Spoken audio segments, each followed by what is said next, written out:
Well, hello there. Welcome back to another episode of Garage Monologues with me, your host, Jay Swanson. And sometimes, not only your host, but the only person on the entire podcast, because as it's in the name, it's a monologue half the time, and with a guest the other half of the time. I hope you enjoyed today's episode. If you're hearing this, it means you're on the public feed, which means you're about 5 or 6 months behind the members-only feed over on Patreon. So if you'd like to get these podcasts right as they drop and support both this show and my channel and everything else that we're working on over here, then head on over to patreon.com/JSwanson, and there will be a link with some explainers in your welcome message to get into the members only feed, as well as you can just scroll back in time and watch the video versions just on the Patreon feed. It's pretty great. Thank you for listening. Either way, I hope you enjoy this episode. And now, without further ado, let's get on with the show. Swanson.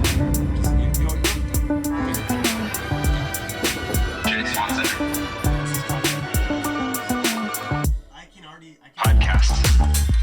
I'm moving. Jay Swanson podcast. This is going to be you're the last guest of season 2 of my Garage Monologues podcast. This is the official start, right? We're going? We are officially started. Okay, because I didn't have the mic by my mouth before, I can't believe that's actually how I usually do these podcasts, is I leave the microphone as far from it as possible to get as much background noise as possible. Yeah. And just, your voice sounds really small and tinny in the background. It's insane noise. Like people love it, dude. They come for this stuff. That sounded dirty. I didn't mean it that way. They come to the show for this stuff. Oh my god. All right, so now that we've already crossed the line early on, for those of you that don't know, this is my buddy Nate, who goes by Nathaniel Drew on the internet. Yeah. That's how you're still in my phone. Nathaniel Drew? Well, yeah, because when I first met you, I didn't know you went by anything other than Nathaniel Drew. Yeah. This is actually a regular conversation we come back to. Yeah, I mean, if you really want to get into it. We don't have to. I've never told anyone to call me Nate. What do you tell people? You tell it's okay. Nathan is one you do, yeah. Yeah, exactly. You can call me. We called you Nate Dog for a long time. People call me what they want to call me. That's the thing. You say that, and then not a big fan of the Nate. I mean, if you're asking me what my input is, I have input, but I honestly stopped fighting that fight a long time ago. It's funny because it was Nathaniel was in my head at first, and they're like, oh, and I don't know, that conversation went, and then it was like, I don't know where we started calling you Nate. Yeah, Nathaniel feels very formal in real life. Why did you choose that as your YouTuber? I think it sounds great. I mean, Nathaniel. It does sound nice. Nathaniel Drew great. Rolls off very well. It is my birth name. Nathaniel is my birth name. Mm-hmm. But I don't know. Oh, I guess also to differentiate, I grew up being known as Nathan, and Nathaniel was a way to distinguish my like childhood self, I guess, and be this like more professional entity, if you will, a refined version of yourself. Yeah. So it's good. Yeah. It's interesting because I think that's the thing that have you ever publicly talked about that, like on your channel, or is there anywhere that your audience would know that you don't go by Nathaniel? No, I don't think so. Because even on Patreon, because I originally met Nathan through Patreon. Now you're trying so hard. I'm gonna have to try. I can reteach myself. I think part of the Nate thing though it is funny because it is in there a little bit of a jab, just whatever, it's like, just to annoy you a little bit, but like yeah. You know, you're like the little brother I never had. Aww. And I'm here to I'm having fun with your name. It's not fair to you though. So you reached out. You became a patron of mine to reach out before you moved here. Yeah, that's how I originally met you, and it was Nathaniel there as well. So it's just that's where, because I don't think I'd ever seen you. I didn't know who you were until I was like, oh, then I Googled you. Right. I was like, oh, okay, this guy's a YouTuber, blah blah blah. Right. Yeah. And then I just knew you as Nathaniel. Yeah. And it's hard because it's kind of that thing where if you don't, somebody doesn't know you in a way if they refer to you by your full name, right? Like, hey, it's Nathaniel Drew. Right. Exactly. Yeah. Hey, it's Paul Taylor. I think it's funny. It's Jay Swanson. Yeah. Whatever. It's like, cool. The Swan Man. The son of the Swan. Slippy, slappy, swimmy. Oh my god. Swami. So you're, for those of you also who don't know at home, and I don't know if this is necessarily even public yet. This will just go to my patrons. Whoa. This week. Whoa. You're pregnant. I'm just kidding. You're changing. You're making a big change in your career right now. Yeah. Huge change. Oh, so is that the topic of this? That is kind of what I want to get into because it relates to a lot of what, I'm always going through and thinking about as well. Yeah. I look at what you're doing. I respect and I'm a little bit worried for you at the same time. Why? Why worried? Well, tell people what's going on.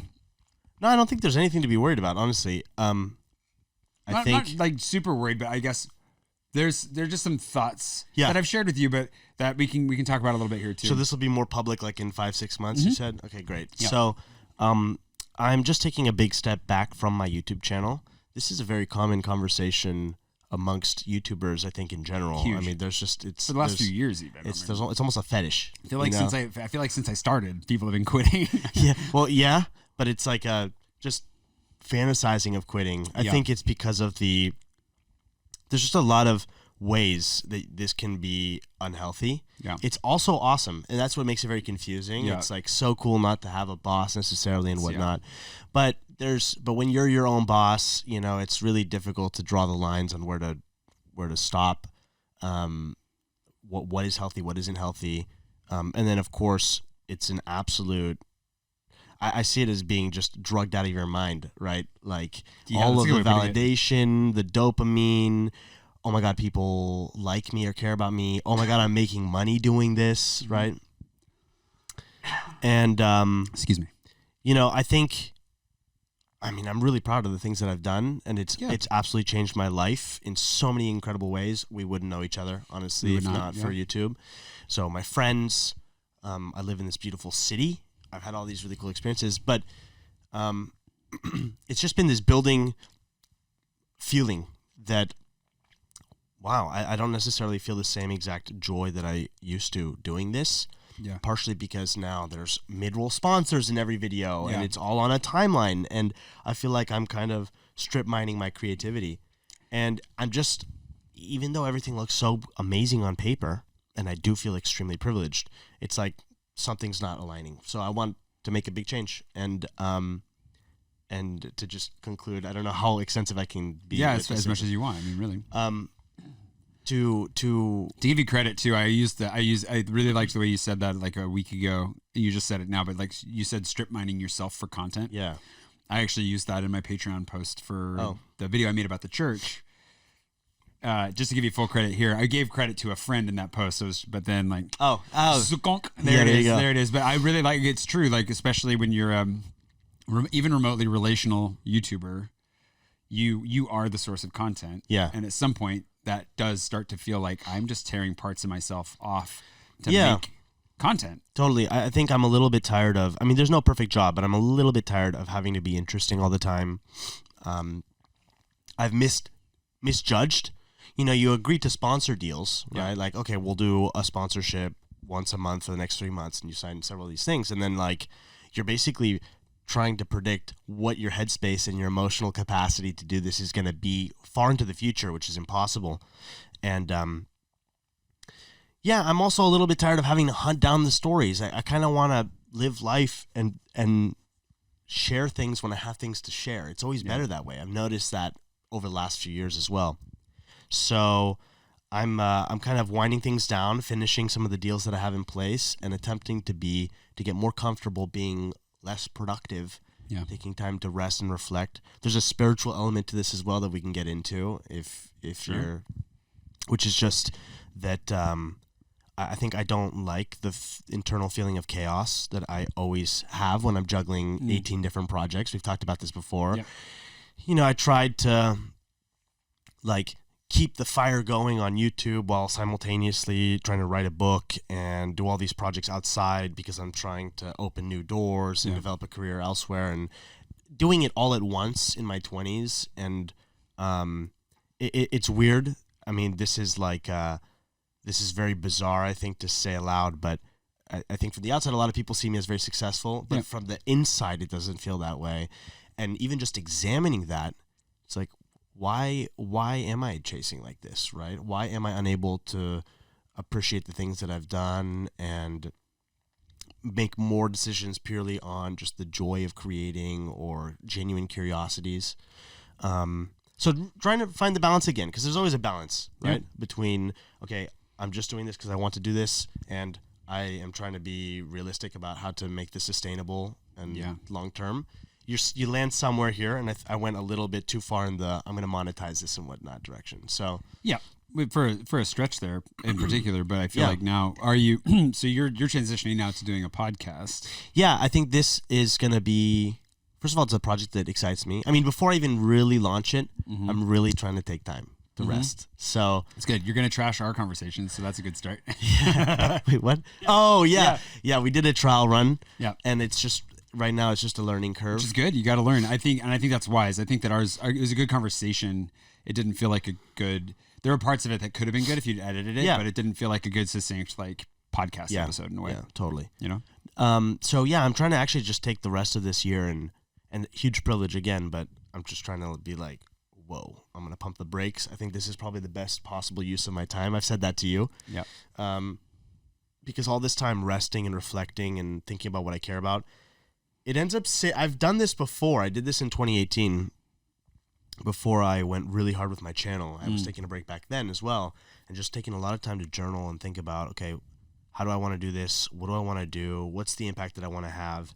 And that led to the channel blowing up. And I really think all that time spent focusing really helped me. Yeah. And I think about this year, a lot of energy went into projects that were just rushed or done while I was doing so many other things, and I wasn't super happy with how it came out. Yeah. And it makes me think like, boy, if I could avoid some of that, it makes the energy that I do put into projects so much more effective, if that makes sense. Yeah. So trying to slow down, and then at some point early next year, probably late January or something like that, we'll see.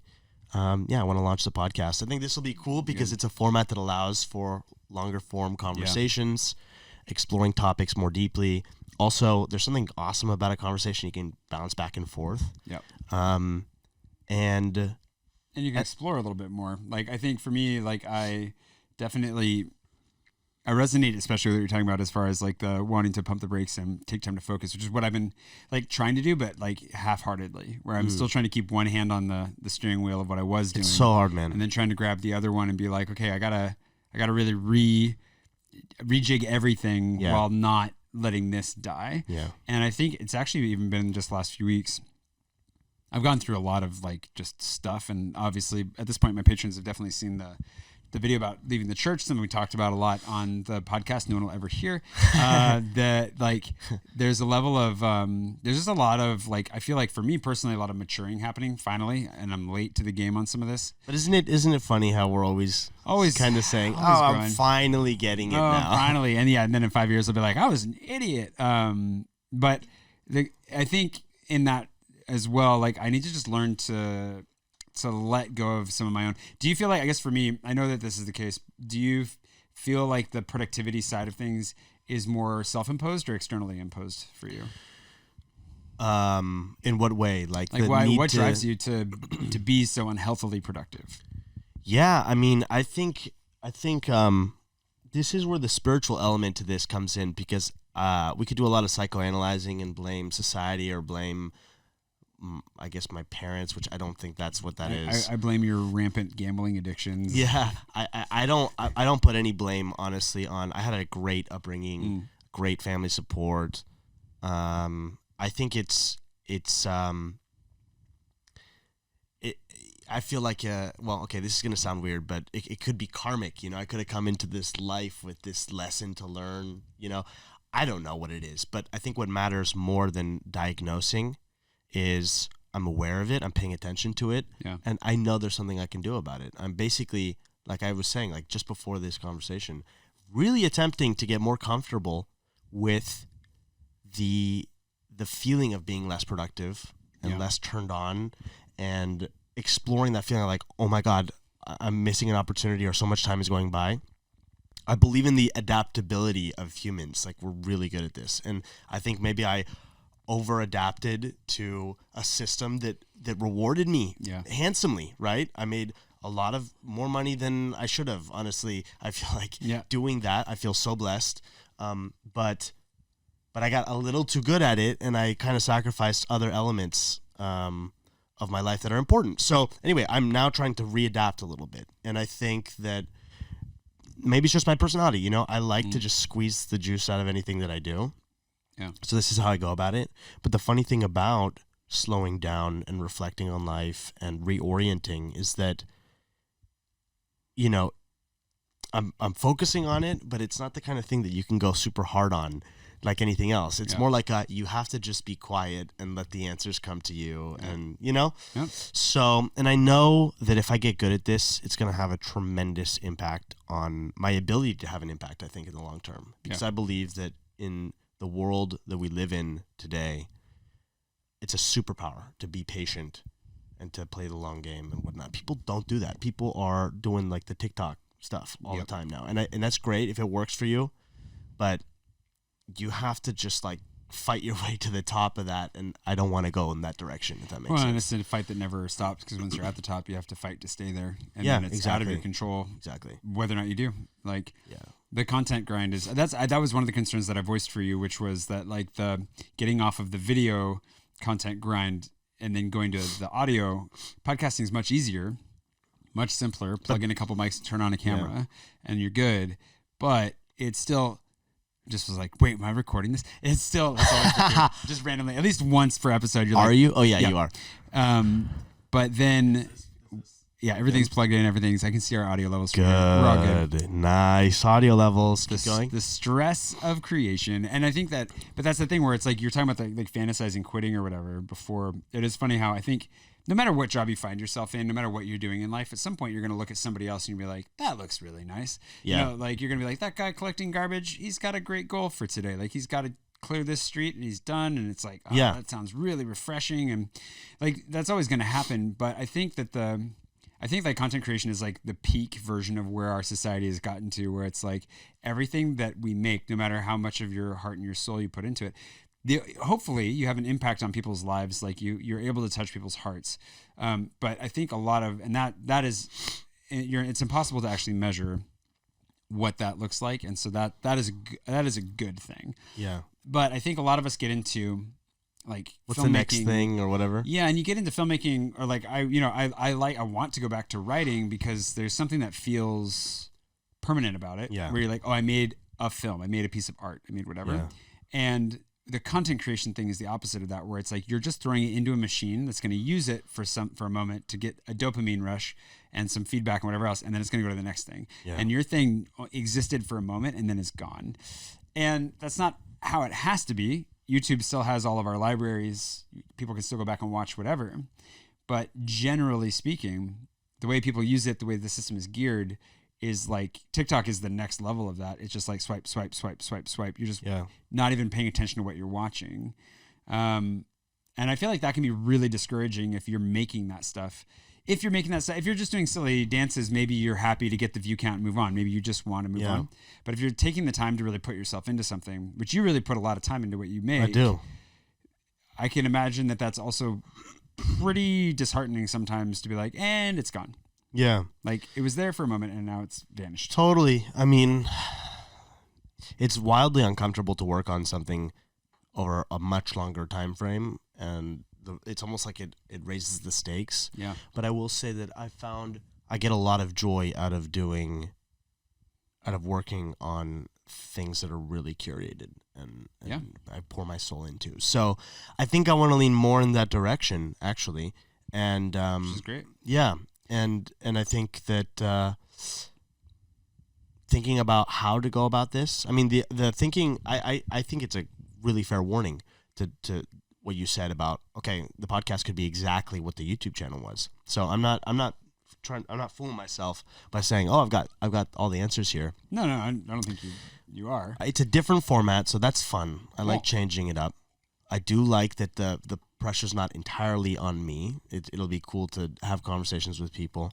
It is a bit of a simpler format, though, so I think I get a little bit lost in all of the details of the visuals and the transitions and whatnot. So simplifying that will help me a lot. But yeah, I'm trying to also take this time right now so that I can be more attentive to be like, well, is this working or not? You know, and I should, and maybe with the podcast I'll do seasons and I'll disappear for a couple months at a time and refuel and do other things. The nice thing about a podcast though too is if you hit a week where you book 10 guests, you could actually just record everything you need for a whole season. There are podcasts that do that. They'll record an entire season in like a week. Yeah. And then it comes out over 6 months or a year and they're just good, you know? Yeah. It's possible to do that. Yeah, totally. So we'll see. Especially the conversations you're going to be having with people, I imagine, are generally going to be pretty timeless. Yeah. You're not doing like current events or anything. No, I'm not. So you're going to be able to... It could be tied to some of that, but... Could be. I think also, you know... You remember that visit Macron made to Washington, D.C. last week? Right. 6 months later, yeah. Well, I'm not really doing that, but I think also I'm just having a much more, so it's going to be on the No Backup Plan channel. Yep. And right now I have a much more positive association with that. I think it's because the numbers got so big and so bloated on the other channel that it feels energetically different. I'm like just trying to maintain what I had before. And on No Backup Plan, it's like I can do whatever I want, and it doesn't matter if it flops or if it smashes, you know? So that's also helpful, and it's like a psychological trick in my mind. It's almost like, I don't know, when something gets too big, or I feel like I'm having to maintain it versus that kind of free feeling of whatever, we'll do whatever, you know, and see what happens. Yeah, I don't know if that makes sense. Yeah, I'm talking to one of my patrons. Matt is a branding guy. I don't know. Shout out to Matt. Shout out to Matt. Shout out to branding. Shout out to Florida. Is he in Florida? Well, he's in Florida. He's from Boston originally, but shout out to Boston. He made a good point that actually it's in that craving, like talking about like fantasizing about other things. Like I miss working with my hands. I miss drawing. I miss like building things. And he made a comment about how like for him when he gets into a place where like he's losing the joy in the work of what he's doing, it can be really helpful to go do something like that, like work with your hands. For him, it's walking around doing street photography. Yeah, it's just for him. Nobody else has to see it. It's just like it's a passion of his. And it was, I mean, for me, part of that's building the space for it. Part of that's the phase I'm in right now. I don't really have the extra time, but just even taking the time to like draw or to find something that's just for you. But I just want to mention this. You say you don't have the extra time, but I can make time. Exactly. I could absolutely make time. I think that, but right now it's kind of, I'm in a phase of choosing to invest in that for the future, in the sense that I'm doing a good job of resting when I can now. I went to a little bit of another like hardcore phase. That I'm like, oh. And so like this weekend, I totally unplugged, which is good.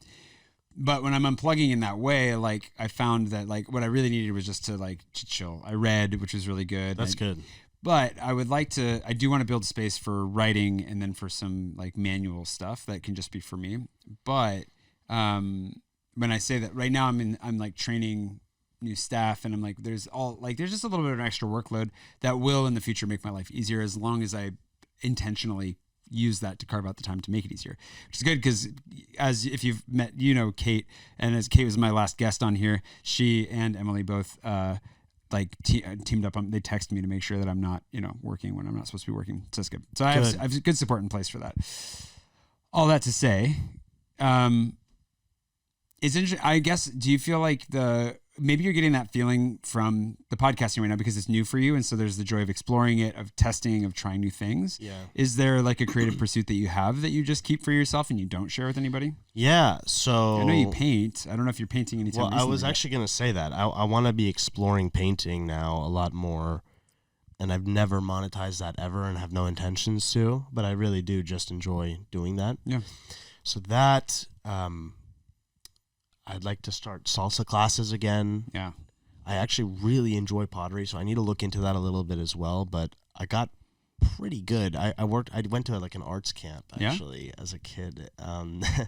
And like actually building it with a potter's wheel and everything? Yeah. Cool. And I did that like hundreds of times. So I'm like, I don't know. I don't think I've completely lost my skill in that. It's been a while. I'm sure you can get it back. Yeah. But it is insanely therapeutic working with your hands. Yeah.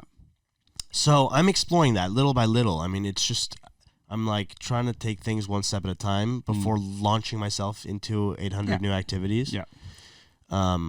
Because I'm trying to rebuild the habit of meditating, actually. Oh, good. I want to get to the point where I'm doing like an hour of meditation a day. Just make your life easier. I've been fighting that blanket now. The Scottish blanket's coming for you. What does it have against me, do you think? I kind of invaded. It in the face. I want to build up the habit of doing like an hour of meditation a day. What's the end goal for you at this point? Like I don't know that you have to be I mean, I don't know if you're in a place, if this is the right question asked necessarily, but like in 5 years from now. Dude, I'm not thinking 5 years out. Okay. I mean, I'll say that vaguely, way into the future, it would be so cool to be writing books and making films and whatnot, you know. But I can't. I'm not. I want to continue working on the book that I've got right now, but I'm done making timelines for it because it's such a big project. And then as for making films, that's like, I know for sure I don't have the emotional maturity to do it right now. So it's something to revisit as I get more mature. You know? Fair enough. But for right now, the goal is just like. Why don't you think you have the emotional maturity to make films? I think I've worked on set a lot. Yep. And handling that many people and navigating that kind of dynamic is something that I didn't enjoy already on lower levels of the hierarchy as a PA or somebody in one of the departments, right? So I'd want to do it as a director, but I think I'm paying close attention to the idea. Sounds good. Is it actually something I really want to do? Yeah. I'm not sure because I get overwhelmed with that many people and those kinds of dynamics. And I would need to have a Woody Allen kind of level of control where I'm probably writing and directing like and not having like a big budget studio put their hands into everything. Yes. And I don't know if that's possible. You know what I mean? So that's why I'm saying I need to have the network. I need to have the patience to work on this for several years. I need to have the emotional maturity to overcome the inevitable obstacles. And I think about myself right now, and like honestly, I don't think I'm there yet. You know, so It's fair. Yeah. So yeah, I don't know if that answers that. It does. question. Yeah, but that's a good answer. I think it's insightful. I think for me, like I asked that question. Like for me right now, what I want to. You want to make a film? I've always wanted to, yeah. But Like a documentary or? No, like the fantasy and sci-fi stuff that I have in my head, wow. I've always thought about making into films. Yeah. And that is also like, that's probably not possible. So for me, that's actually kind of what led me towards writing originally. Yeah. And I was like, I got to start working on these stories. Like I got to make them into something. They can't just live up here. Yeah. I might as well develop my skill as a writer and put them down. And I'm glad I did because they were terrible to start. And then the more recent ones are good, but like need more work. And it's that thing where, for me, that's actually the cool thing about. I similarly like. Well, for one, I don't know that I'd want to make movies partially. I mean, I do. So I still think that they could make good movies or good series. But like you said, they would need to be made with the right people, and I wouldn't want to do it like the way that so much soulless stuff is. Like movies are being treated like content now. Yeah. Like they're not being. Have you seen Quentin Tarantino talk about this? I have, yeah, and Scorsese and like. Yeah. But I also think that they're a little bit stodgy. But like I think that they're not wrong. They're not wrong. And I think it's a problem that everyone's having right now, where it's like you want to write books, but it's like, yeah, but there's no money in publishing and nobody reads books anymore. There's like this sense of like, That's not true. Oh my gosh. There's so little money in publishing, and the only books that get read. People do read. Some people read some books, but books like when you look at, I feel like books have had a bit of a rebound. I guess I'd have to look at the stats. But 15 years ago, people were like, nobody's going to ever buy physical books again, and I see bookstores crushing it. That was the ebook. Like, yeah. So when like ebooks came on the scene, do you especially count with the audiobooks Kindle, in this as well? Because I Sure, just audiobooks churn count as books, through yeah. audiobooks. Yeah, and some people, I don't listen to audiobooks but like I know a lot of people do. Like for me, it takes too much concentration to fully enjoy. Like I'd rather be able to read it. But because I feel like I've probably been through. I wanted to do one a week. I didn't do it this year, but that's a lot. Yeah, like 20 to 25 this year. You know, so yeah, it's good. I feel, and I have a lot of friends that listen to a lot of audiobooks as well. So right, so. But people do read, but I think my point is kind of like it goes back to this content thing where there are still occasionally books that really break through. But I mean, when you look at the publishing numbers, especially ones that leaked in this last year, like the vast majority of books don't even sell 500 copies, right? So like books are good and wonderful, but like for me, it's a passion project. Not one that when I was publishing, when I started writing, I decided I was like, okay, I'm gonna publish a book every year for 10 years, and in that process, I'm gonna master all the skills that are involved with it. And I think I don't know if I mastered any of those skills, but I certainly became proficient at the whole process writing through all the way to publication. Could definitely use some work on marketing. I'm not a good marketer, but I definitely got. Yeah, you move on to the next project so quickly. I move on. I just leave things to die. Why? Because there's too much to do. I don't know. So that is a weak sauce. I'm not saying it's a good answer. I'm just saying, like, in my mind, I'm like, I want to move on. I also am not a good self-promoter. Like, I'm not. Yeah, but dude, I mean, I feel like, okay, we could talk more about this. Something that needs to be worked on. Yeah. So with that though, I was like, okay, I want to. But the problem was that I was putting all the pressure of like, I wanted to spend all my time writing. So I was putting all this pressure on it. Like, it needs to make enough money to live off of. For one, there's rarely that much money in writing. Like, I know a lot of professional writers now, and the only ones that make a full-time living either were independently wealthy before they started writing, or happened to be one of the very few people that got a massive book deal.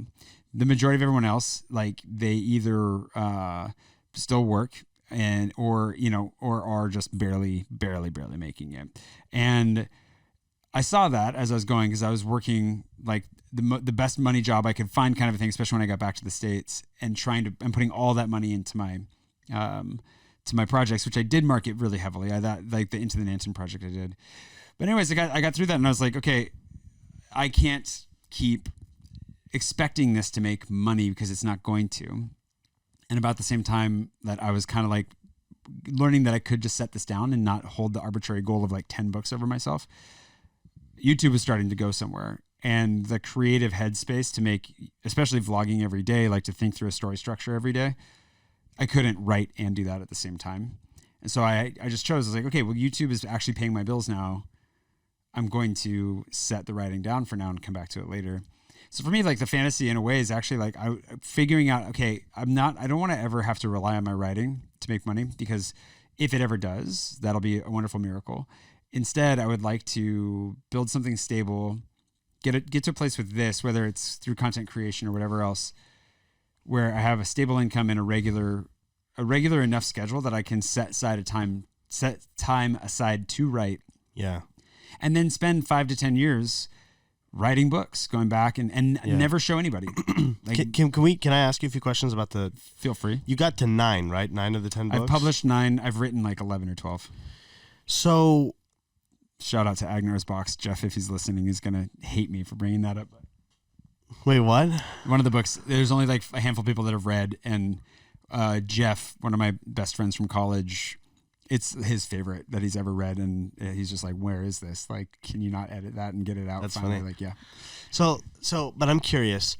Do you feel that the quality of the books could have been higher had you taken more time? Absolutely. To write. So, doesn't that bother you? Knowing that the quality could have been better? No, Maybe it would have been better to write just 4, right? Sure. And no, because what I set out to, like, in my mind, like, it was getting the repetitions in more than it was making a quality end product. This is a problem. My sister and I talked about this on her episode. I really struggled. You've kind of hit on it, but like, I really struggled as a kid and even in my young adulthood of like really taking the time to home in on like a finished product. Like, I would get it close enough to done and be like, somebody praise me for this, please. I'm running off to the next thing. Right. But the thing is, like, I'm wondering if the repetitions at a certain point, I guess we have had this conversation before, if the repetitions at a certain point aren't yielding as much growth and improvement, because it's the well-worn path you've already gone on. And that's where I got to. So that's where I got to. And I saw in a few of the books, like, I didn't really know how to fix them exactly, or like, I've unpublished all of them because I knew that they're not good enough. You've unpublished all of them? All of them except the one, Sea of the Unknown, which is like about how I got to Paris. So see, this is the interesting thing. It's kind of like, okay, you were shooting for 10 books. Yeah. You published 9. Yep. And now you're down to 1. Yep. It could have been actually like 4 or 5 if you kind of... Yeah. Maybe, but like, well, there are a couple of them that could still be there. I just find that interesting. You know what I mean? Yeah. Well, I think that's the thing is, like, for me, I would have bothered me more in the past, maybe, the idea that I wouldn't end up leaving them out in the world, but it doesn't bother me anymore because I see it as a big and unified project. And I look at like, I don't know that I would have made, especially with writing, I don't know that I would have made it to quality without quantity to start, because I feel like with writing, you have to make a lot of mistakes. And I went through editing with all of them, right? Like, or critiques of various kinds. So I always was learning from it. I became a really good self-editor. Like I really did grow in my skill set. I think that what it came down to in the end was that I didn't have what I wanted to give to it anymore, as far as concentration and energy, and I needed to take a break from it. But do you think you'll approach writing a book differently this time? Have you learned your lesson? So yes, I will do. Yeah, yeah. Actually, I will, because I was much more of, you know, the difference between like planning and pantsing. Have you heard that? No. So planning is when you like, or do the traditional like sit down, outline, like figure out where you're going, like kind of do a lot of like little work before you actually start writing the book. And pantsing is you just sit down, start writing, and see where you go. And there are two schools of thought on that. Pantsing? How do you spell that? You like pants, like by the seat of your pants. So you're doing it just by the seat of your pants. So you're pantsing it. So like, I used to be much more of a pantser, right? I'd have an idea where I was going and have like an ending in mind, but I would still kind of find my way there. And now I'm much more, I've realized like, no, I definitely see the value in, and definitely will be doing a lot more planning. And I have learned a lot. But also polishing, right? You need to work at something. You do, but the polishing gets easier if the planning is better. Yeah. Is a big part of it. The polishing side, for sure. But that's also why I'm saying I'm going to take 5-10 years, rewrite, work on these books without ever releasing them, showing them only to a handful of people for critique. And does it scare you to have the goal of just one book, for example, for the next 10 years? Oh, it won't be just one book. Well, why are you saying that already? Because I have too many books to write. This is the other thing, is like the story that I have in my head is one that's going to span something close to 50 books. What? So if I'm going to get that out of my head, that's part of it. I have a lot of work to do. Oh my God. A lot of work to do. So Dude. I'm not here to write the great American novel. Like, I'm here to tell a story. Like I have something in mind that I want to tell, and I want to do it. And I want to do it to the best of my ability, but I'm also not going to obsess over it and try to make it perfect, because that doesn't exist. That's interesting. Yeah, we have very different approaches, and there's no right or wrong, right?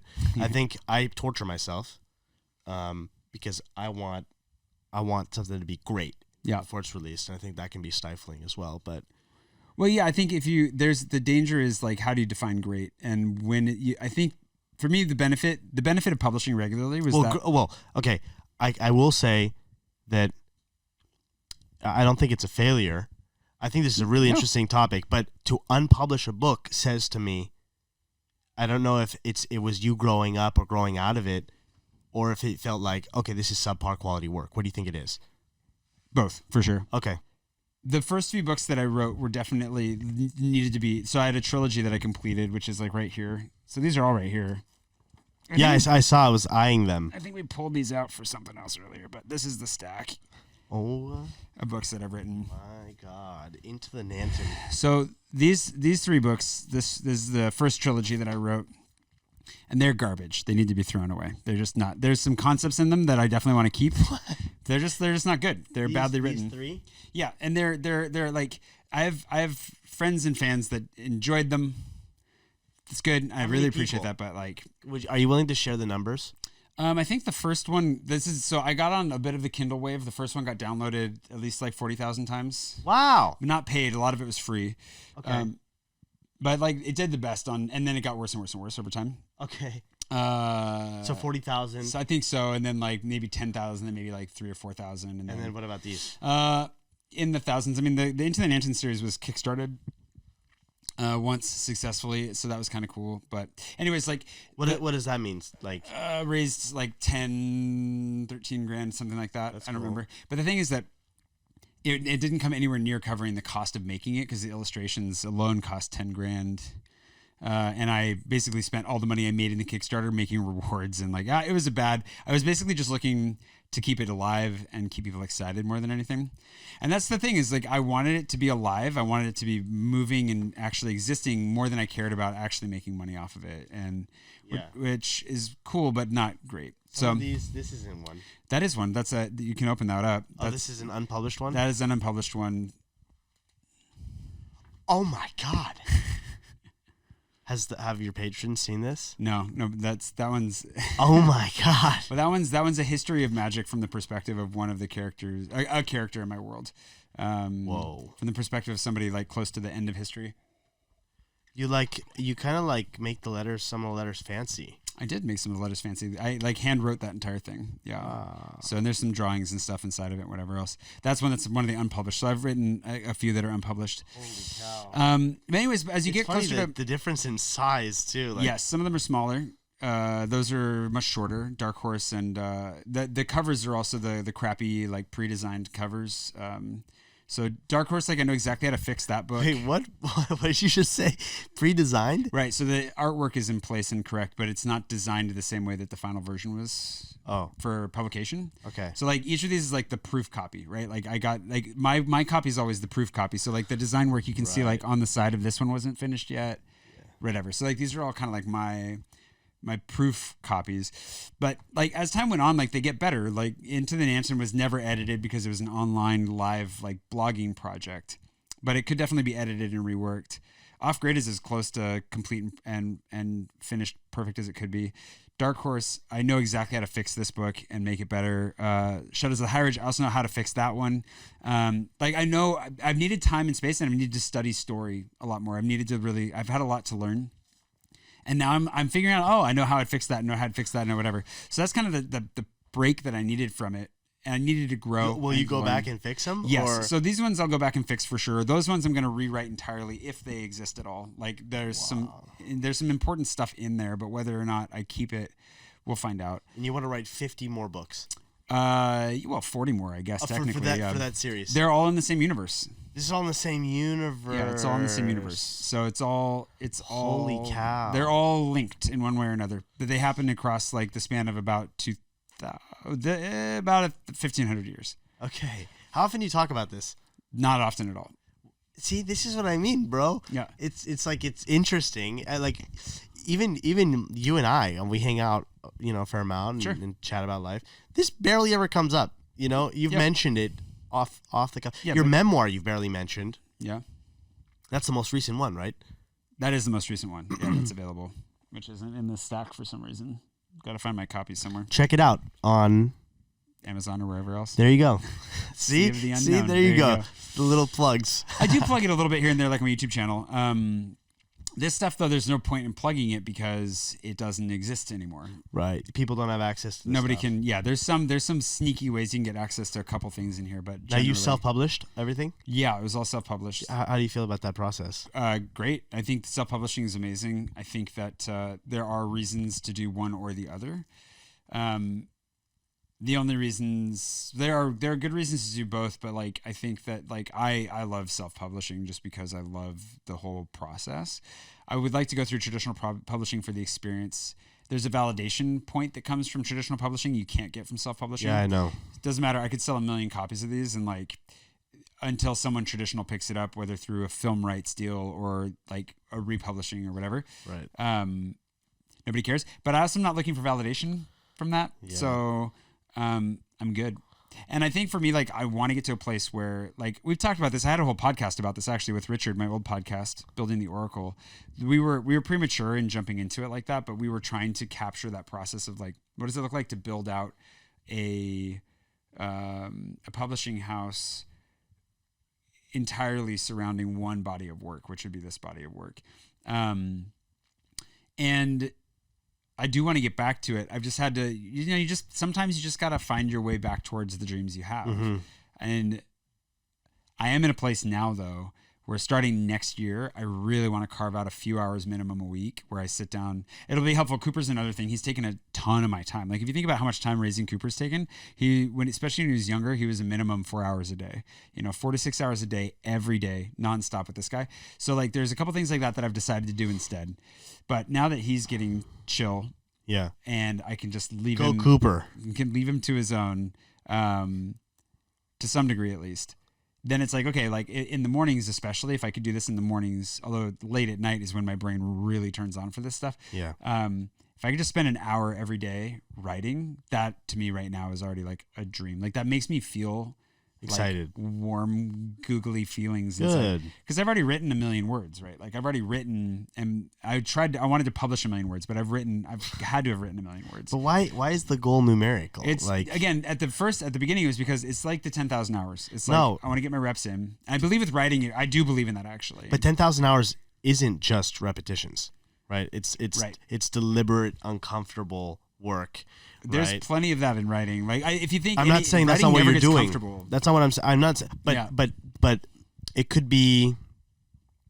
It could be 1 million written words, but I think 1 million published words means that your filter for allowing work out into the world is so thin, because how do you even get to 1 million published words? It's like how many books is that? That's a lot of books. Well, it depends. If you're like these ones are all around 100,000+ words. Okay, so you're probably fairly close. Yeah, But, I'm pretty close. But like, but you unpublished them, So of course, but there's no loss there. That's not. I don't see that as a loss, a failure, or a step back. Like I honestly, for me, I think it takes. Okay, I'll toot my own horn a little bit. I think that it takes guts to say, not good enough, taking all that work down. I put in 10 years of my life, trashing it, starting over. I hear you. My point is just that I don't disagree with that. My point is that you could say some of those things before it's even published. And but I had to learn give it that a better too. chance to survive once it's out in the world. Yeah, and I had to learn that, and that's why I have like 3 books that aren't published. Right. Because they're not good enough. Right. And because I didn't have the time to put that in. So I think for me, I learned what I had to learn through these experiences. Yeah. And also because the project itself is super ambitious, like talking about emotional maturity. I mean, like the reason that some of the trash in this original trilogy. Dude, don't refer to it as trash. Some of it's trash. Oh my God. Some of the trash. The books themselves aren't trash necessarily, but no. But I mean, like some of the stuff in here is like written from a really immature standpoint. I'm writing about topics that like I've only ever heard of, and they're so cliche. Like whether that's love or death or like all these things that I've gone on to experience, and now I'm like I can see there's good critique from people about like. I don't know about this, Right. So that's good. And like, but also because it is a project that spans something like 50 books, it's taken a long time for the real skeleton of that to finish forming in my head. Right. And it'll take another decade or two for it to flesh out. Right. And so the cool thing is instead of sitting there and getting stuck in world building and like, just kind of like doing circles, forcing myself to complete stories. And you know this from video production, but there's a huge difference in like pre-planning and like whatever. Finishing a video from start to end is a completely different experience than just like writing a script and then reworking that script to death, right? And if you were to just draft a book and then rework that draft forever, you would stop learning pretty early on, because like there comes a point where there's no more work you can do on that. You have to start something new. The best work in marketing, but also I think for any writer, the best thing you can do for your past books in marketing is to write a new book. And I think the best thing you can do for your writing career and your ability as a writer is also to write the next book. I think you could write a book and trash it every year. And by the time you got to your 10th one, you'd be, as long as you're actually like putting in the work to write and complete those books, you're going to learn so much from that process, so much more than you are from focusing on perfecting one book forever. Yeah. I think. Look, I mean, this is a nuanced topic, and everybody's going to have their perfect balance. I, again, don't disagree with what you're saying here. I don't know that I've found any perfect balance. Yeah. Well, I will say for me, that was true. Yeah. I needed to finish a lot of videos, but then came a time where I did, as you did with the books, I stopped for a while, really reflected, and was like, actually, I think continue to do that is not going to get me anywhere. Yeah. So it got me up to a certain point. I did improve a lot, but then it felt like it plateaued, and the way to get better again was to like come in with a higher quality standard and be like, I am demanding better of myself, you know? So I agree with that too. And that's where I'm at now. Right. But that's why I look at this pile of work and don't think of it as a waste. Yeah. And don't think of it, it doesn't frustrate me or anything. Yeah. I see it as serving its purpose. Right. And now I'm on the same page. Now it's like, okay, let's come in higher standard of quality, really take my time. Totally. And make what needs to be made. Which one's the best of the bunch? I mean, the most recent is Off Grid. That's definitely this one here, the dustiest one there. Yikes. It's that one is the newest and probably the highest quality. What year did it go out? that 2020. I think. Oh, this continued into the pandemic. Yeah, I think we kickstarted it in 2019, 2020. The Kickstarter for this book is what drove me to change my French business status. Wow. It was because in the old business status I had, you couldn't. There was no such thing as a deductible, so they just saw everything you took in as revenue. Even though I made like no money off of this. Wow. Maybe like $1,000 or $2,000 out of the like 10, 13 that we raised. Damn. I don't remember. So, yeah, that was Wow. really fun. But lessons learned. I think that the business of publishing is something that I was really bad at for a long time too. And now, Why? Like in what way? well, just because I've always been pretty bad at business and at money and the numbers and everything, and I've had to learn the hard way. And publishing is such a low margin. Like the cost of actually producing the books, unless you're doing it at volume, is so expensive. Yeah. It's hard to make money at it. It's hard to make money at it. Publishing is hard. It's really hard. I think it's not a good idea to write if you're going into it for money. I feel like if you've already gotten yourself to a place where you're famous and they're going to give you a decent, like a really good advance up front. I still don't think that's a good enough reason. No, I don't think you should do it for the money, but I'm saying if you need the money, you shouldn't do it because it's not going to be there. Yeah, it's not going to be there. A real bad idea. But are you, with the book that you're working on, is it something that because we talked about it before, you've shown me earlier versions of it. Yeah, that's I think it was good to put lots of words on the page. Yeah. Lots of pages. Lots of pages on the word too. And I think that got a little bit shot down with enough feedback, which was good. I think I have a tendency to go quite into the abstract. Okay. Like that sentence right there. You're just not telling us anything about it. Exactly. Yeah. Well, I think I'm in many ways I'm kind of back to square one. Okay. Yeah. It's helped me formulate a lot of ideas. I feel like I've grown a lot by writing hundreds of thousands of words. Yeah. But in terms of something that's taking shape, like we're not there yet. And I guess I've learned that writing a book is a very long, winding journey. Yeah. And sometimes you'll be writing on a topic for months on end, only to eventually arrive at a certain idea, and it's that idea that you're like, oh damn, I think maybe that's the book actually. Right. So I guess I'm being vague because I kept forecasting. I'll be like, 6 months from now, I'll have something solid. And now I'm actually really just not sure. Yeah. This is one of those projects that it's going to take the time that it takes. That's fair. This is me on the other end of the spectrum. I feel like yeah. Well, I'm extreme, but also it's good because that's where I want to be with the writing process. Well, but on the flip side, you have published 9 books. Sure. And I have published 0. Yeah, but that doesn't matter. It doesn't matter. It doesn't matter. And your goal, my goal was I wanted to be a professional writer. Like I wanted my books to be my thing. I think that'd be cool. That's not your goal, It would be cool to see what kind of doors that opens, but I mean, it's a rough landscape. I think it was a nice fantasy when I started well, writing. You're doing fiction. Yeah, which is so it's its own thing. It is. They're different, but like when I started with misinformation, like because I was thinking, I had a roommate and he was co-writing a book with a guy that they were like, oh man, we're gonna get this huge advance. We're gonna be set, like blah blah blah. And I kind of was like, oh, that could be a thing. I was like, you went into it for the wrong reasons. Partially, yeah, because not entirely. For me, like the real reason was like I've been thinking about these stories for years and years, and like been like I want to make movies, and I was actually in a place where I was really discouraged because of how hard I was finding like my creative pursuits and like making a living and everything.